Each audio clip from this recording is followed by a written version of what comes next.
Woe to you when all speak well of you, for their ancestors treated the false prophets the same way.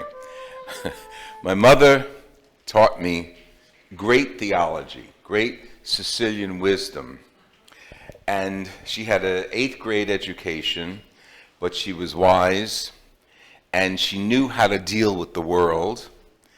And when her son decides to go to the seminary, she supports him, me, and so did my father.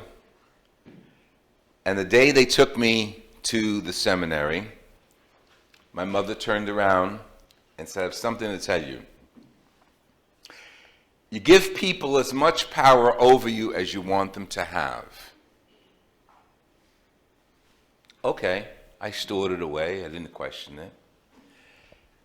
Years later, when I was preaching in Baltimore, where I was doing my diaconate for that year, the homily was given.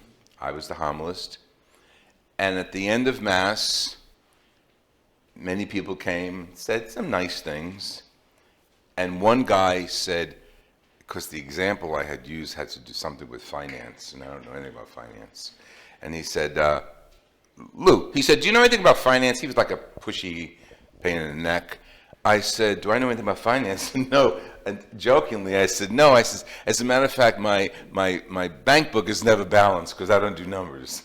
So I thought that was funny. He did not smile. He says, well, then you shouldn't have used that example in your homily. Now, I forgot what I used. I forgot what the example is. I said, oh. Now, here you have a young deacon, enthusiastic, most people, nice, cute guy, thank you very much. At the end of the Mass, oh, that was nice that you said that. All these nice compliments, but that one got right to my heart. So I said to my supervisor at the end of the Mass, what happened? And he said, Lou, next Sunday is Palm Sunday. Let's talk after that Mass at night. Have dinner and we'll talk. I said, okay, I gotta wait a week, but okay. So Sunday night comes, we have the Palm Sunday celebration, and Dennis says, I want to bring up what you said to me last week. Oh, yeah, that guy. He says, don't worry about that guy. He said,